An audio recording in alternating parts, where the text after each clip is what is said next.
Hola, hola, ¿cómo están? Me da mucho gusto estarlos saludando hoy, 4 de septiembre del 2021, Día Mundial de la Salud Sexual. Y bueno, para hablarnos un poco de este tema, está nuestra queridísima Maribel. ¿Cómo estás? Muy buenas tardes, bienvenida y gracias por regalarnos un espacio de tu tiempo, que ya sé que andan muy justos, pero bueno, muchas gracias por compartirnos un tiempo para nosotros.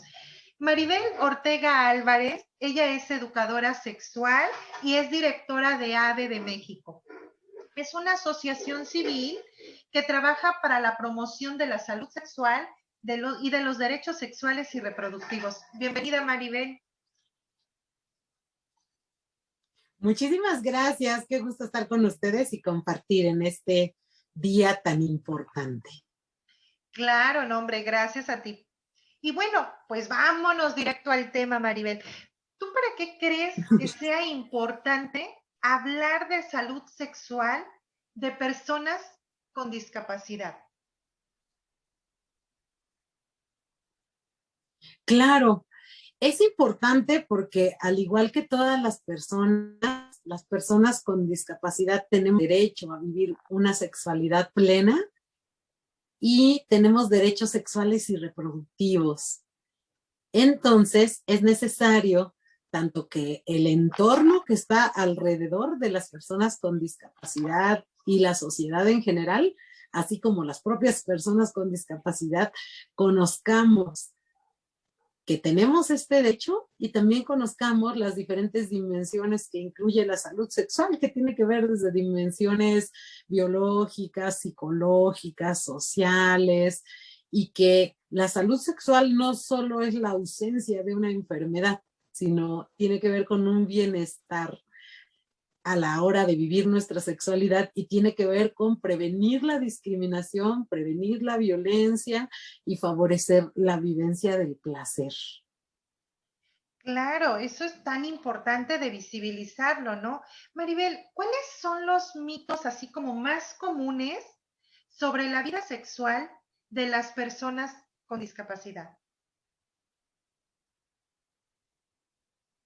Claro, mira, entre los mitos principales se encuentra el creer que las personas con discapacidad no tenemos sexualidad o que no tenemos derecho a ejercer la sexualidad.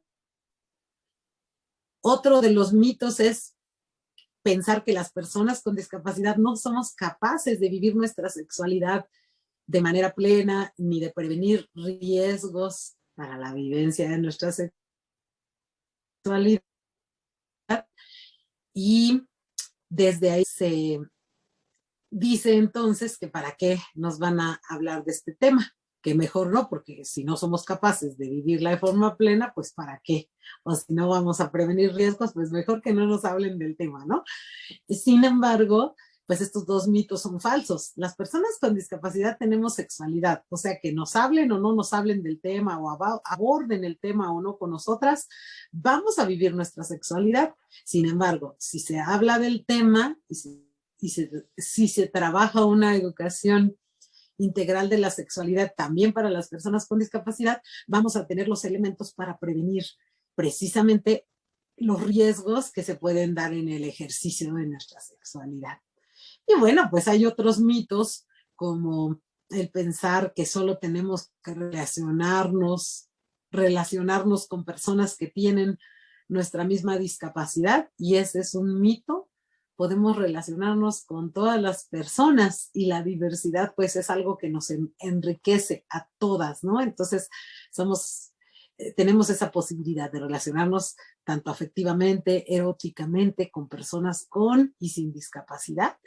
Y también otro mito que se ha venido difundiendo es que no tenemos derecho a ejercer nuestra maternidad o paternidad, y por supuesto que también tenemos derecho a ejercerla y somos capaces de poderla ejercer de buena manera. Muchas personas con discapacidad tienen hijos y adultos, adultas que nos pueden compartir su experiencia, ¿no? Y todas las personas pues van a aprender algunos elementos cuando ejercen, por ejemplo, su paternidad, su maternidad o cuando viven en pareja, y también las personas con discapacidad lo vamos a aprender siempre y cuando tengamos acceso a las diferentes temáticas y siempre y cuando trabajemos en conjunto para derribar las barreras que nos detienen en nuestro desarrollo como personas con discapacidad, ¿no? Entonces, en contra de estos mitos, quiero decir que las personas con discapacidad tenemos sexualidad, o sea, tenemos un cuerpo, tenemos órganos sexuales,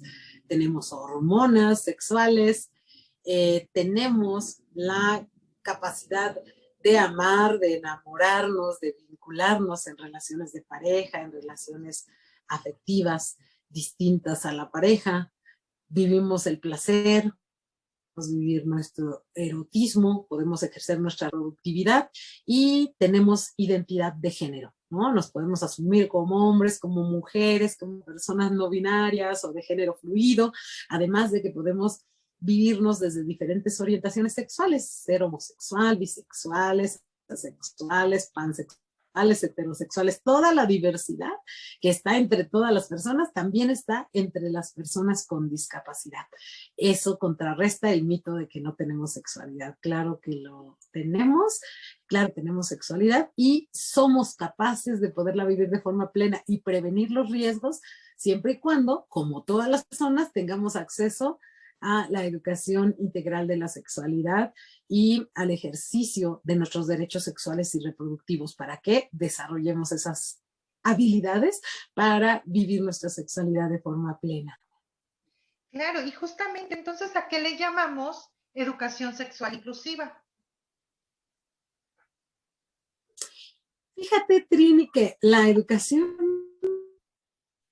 sexual inclusiva tiene que ver usar los recursos pertinentes para que esa educación integral sexual pueda llegar a todas las personas de un grupo, pueda llegar a la diversidad de personas que hay en nuestra población.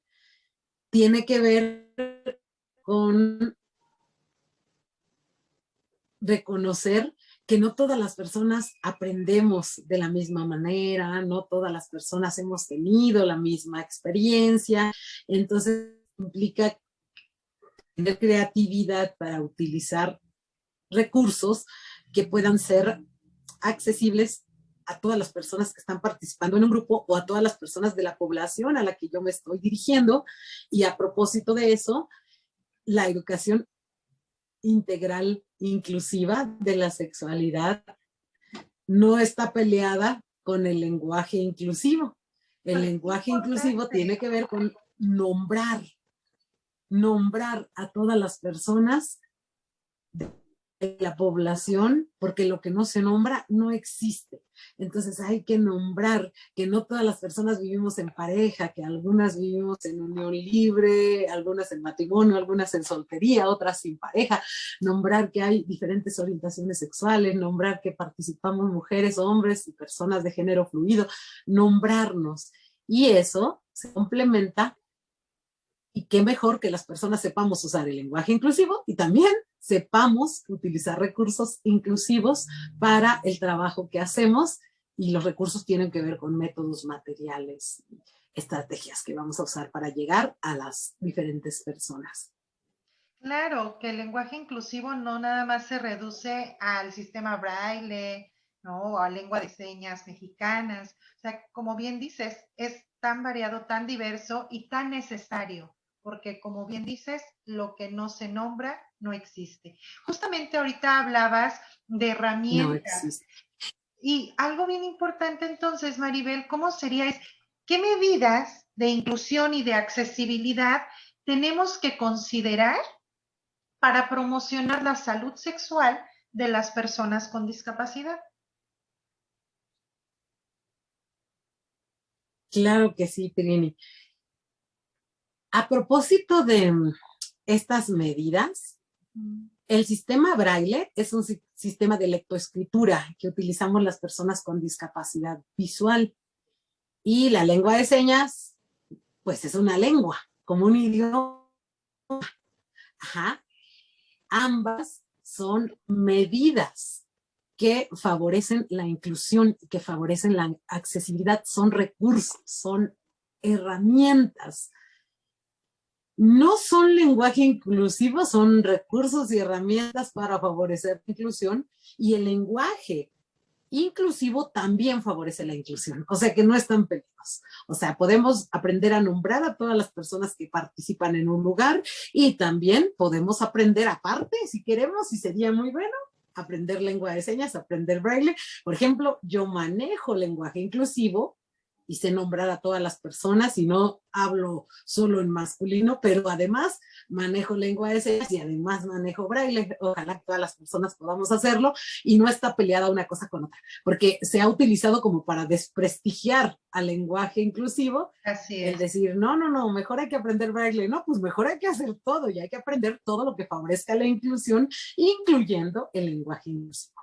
Y las medidas de accesibilidad que habría que retomar para favorecer la salud sexual de las personas con discapacidad son medidas muy, muy importantes.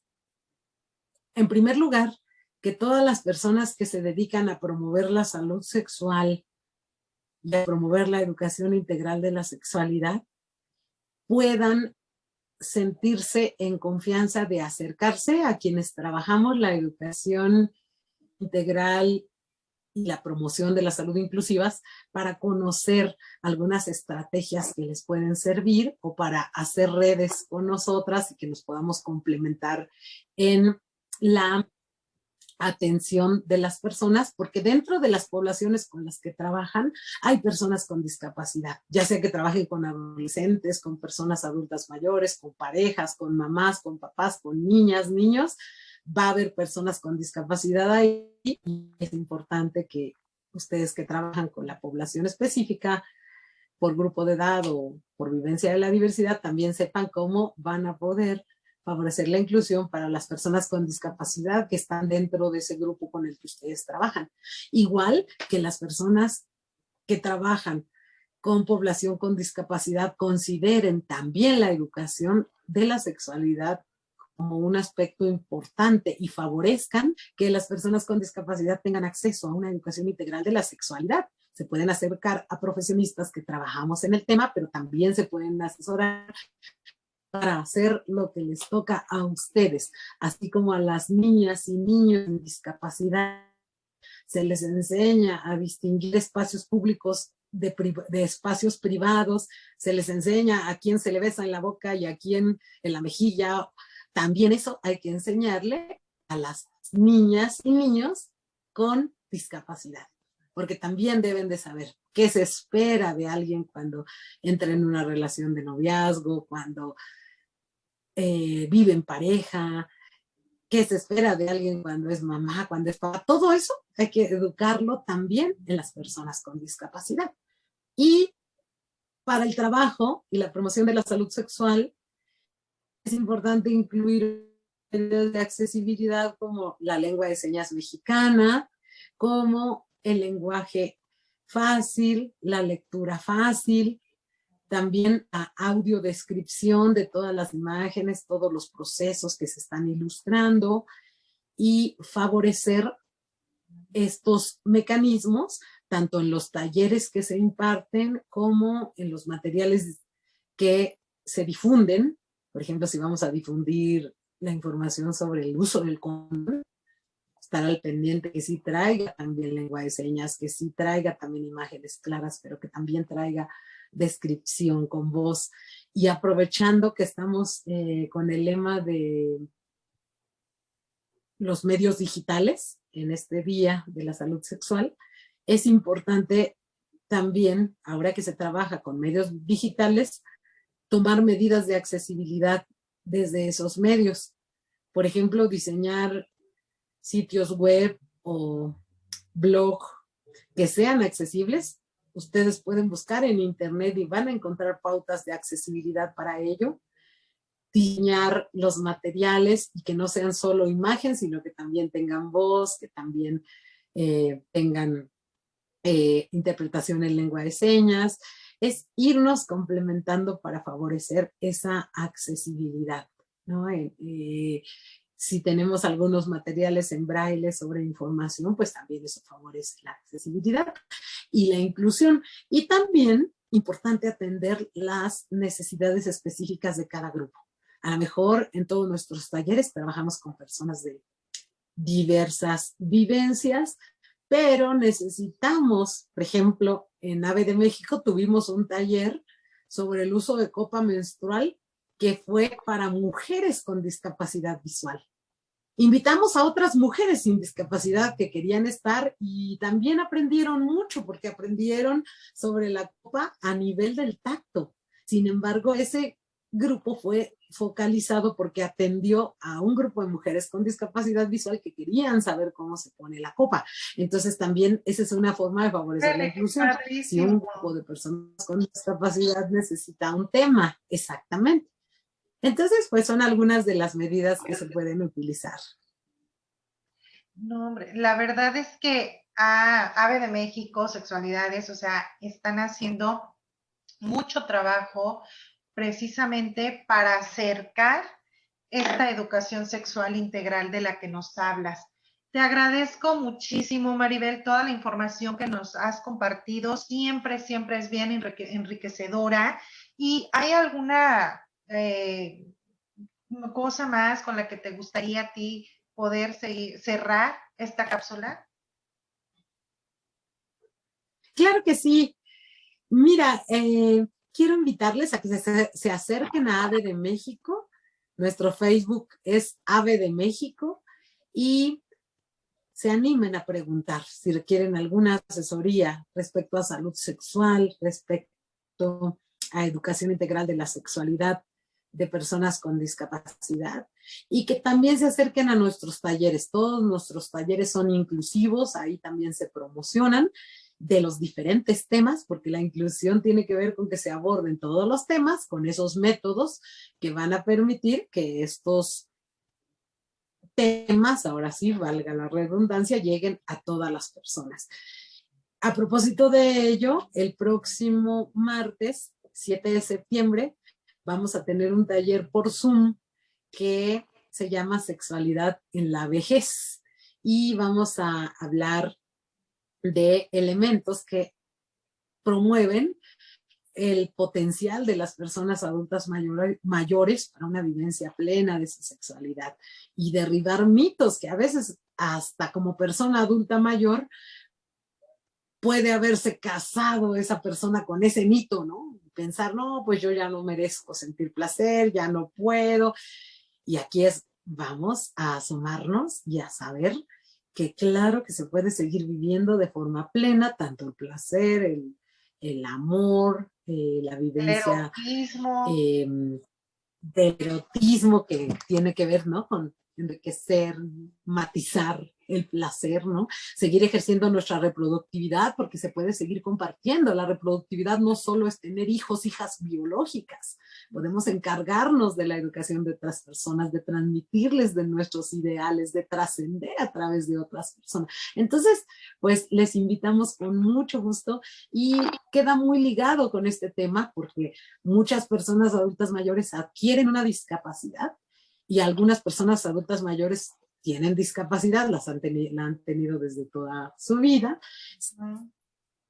Y teniendo discapacidad o siendo adulta mayor, no es un obstáculo para ejercer la sexualidad de manera plena, ni tampoco si se tienen las dos condiciones, ¿no? Y además, nuestra sociedad ha priorizado y ha creído que la sexualidad solo es para personas de cierta edad, con ciertos cuerpos y con ciertas capacidades, y pues con eso estamos derribando esa falsa idea y diciendo, las personas con discapacidad tenemos derecho y tenemos sexualidad igual que las personas adultas mayores o personas que su vivencia es diferente a la que se había creído, ¿no? Entonces les invitamos con mucho gusto, es de 6 a 9 de la noche, el 7 de septiembre y pueden buscar la información en el Facebook de AVE de México y les agradezco mucho a Sexualidades, una asociación hermana donde hemos estado siempre promoviendo el tema de la vivencia plena de la sexualidad. Muchísimas gracias.